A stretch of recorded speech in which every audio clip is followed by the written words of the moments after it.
नाही, पण याच्याशी खरं म्हणजे त्यांच्या सुरेलपणाचा काही संबंध नाही. मी काय म्हणते ते कळत नाही मला. आम्हाला कळतं ना, कारण आमच्या हृदयात आहे ना ते. आणि मला एक सांगायचं की एज कॅनॉट बिडर हर नॉर कस्टम स्टेल अन इन्फिनिट व्हरायटी. हे जे विधान आहे हे अशा व्यक्तिमत्वांसाठी असतं की वार्धक्य तुम्हाला स्पर्श करायला धजावतच नाही. आपण कुठल्या लौकिक गोष्टींबद्दल बोलतोय सुमनताई, थोडंसं कमी ऐकायला येणं, थोडा त्रास होणं, थोडा पायाचा त्रास होणं, हे सारं वयानुरूप येतं. पण आवाज जो काढतात ते तो कोणी तो आहे ना,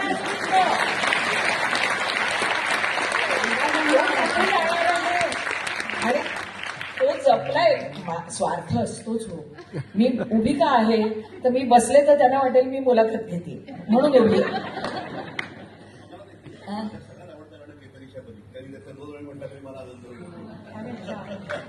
असं असतं ते. छान गाऊन झालं तरी.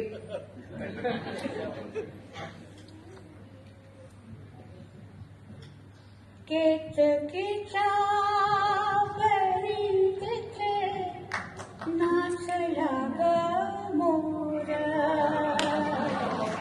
केतकीच्या बळी तिथे नाचला ग मोर.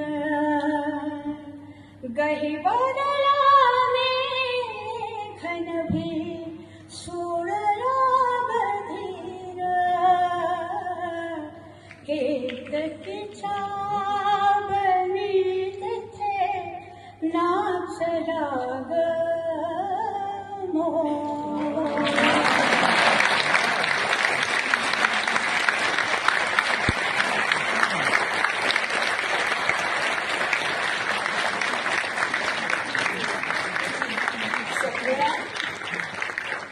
रफी साहेब असोत, मुकेश जी असोत, हेमंता असोत, सगळ्याच तलत साहेब असोत, सुरुवात तर त्यांच्यापासूनच आहे. सुमनताईंनी आपल्या सगळ्या गाण्याच्या प्रवासातला प्रत्येक क्षण अत्यंत आनंदानं अनुभवलेला आहे. त्यांची कुणाशीही स्पर्धा नव्हती. मुळात आपण भाग्यवान, कारण भावसंगीतातली एक सुंदर त्रिवेणी आपल्या वाट्याला आली. भारतरत्न लता मंगेशकर, स्वरा ऐश्वर्या, पद्मविभूषण आशा भोसले या दोन नावांच्या सोबतच सुमन सुगंध दरवळतो, ही गोष्ट आपण लक्षात ठेवली. मला ना असं हावरट व्हायची खूप सवय आहे. पण बाकीच्या बाबतीत नाही, फक्त तुमच्या गाण्याच्या बाबतीमध्ये. कसं माहितीये का की म्हणजे जास्त गावं पण ते काही वेळेला येतं आणि काही वेळेला येत नाही. आता एकदमच माहित नाही. हल्ली जरा कमी ऐकवायला लागलं, जरा थोडस गाणं कमी, रियाज कमी होतो. मग आता तुमच्यासारखे सगळ्यांसमोर आल्यानंतर मला मग गावंच लागतं. ते ठहरिये होश में आलू नावाचं एक तरल गाणं आपल्या मनामध्ये आहे. आता जरा हावरट होऊन बघूया काय मिळतंय का हातामध्ये.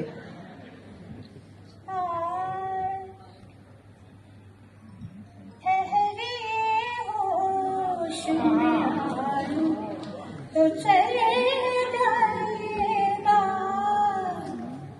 ठहरिए होश में आलू तो चले जाएगा. आपको दिल में बिठा लूं तो चले जाएगा. ठहरिए होश में आलू.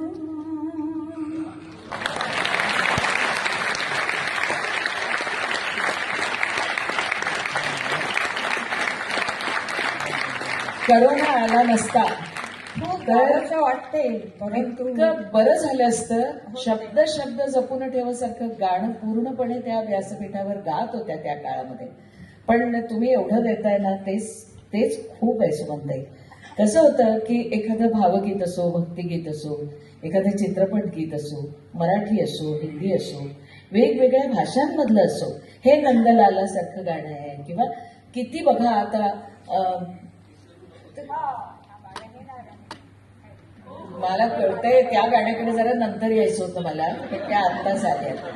मी त्यांना नेहमी असं म्हणते की तुमच्या आयुष्याचं सार काय, तुमच्या आयुष्याचं सार काय, तर त्यावर त्या नेहमी हे गाणं घेतात. पण आता मग त्या नुसतंच गाणं घेतात तर मला तुम्हाला सांगायला पाहिजे की ममता या चित्रपटामध्ये द्वंद्वगीत आधी आलेलं आहे, जे रफी साहेबांबरोबर सुमनताईंनी गायले, आणि नंतर सिच्युएशन निर्माण करून सोलो आलं गाणं.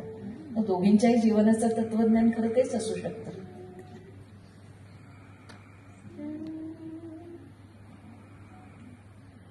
रहे न रहे हम महका करेंगे,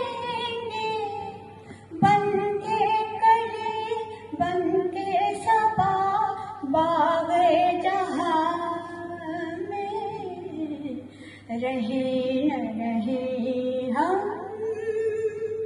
महका करेंगे, बन के कली बन के सबा बागे जहां में, रहे न रहे हम.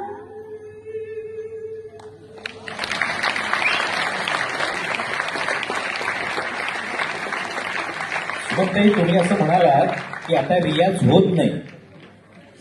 तुम्ही म्हणालात की रियाज आता होत नाही, पण मला असं वाटतंय की गेल्या जन्मी परमेश्वराने तुमच्याकडून एवढा रियाज करून घेतलाय की पुढचे 7 जन्म बिना रियाज तुम्ही गाऊ शकता.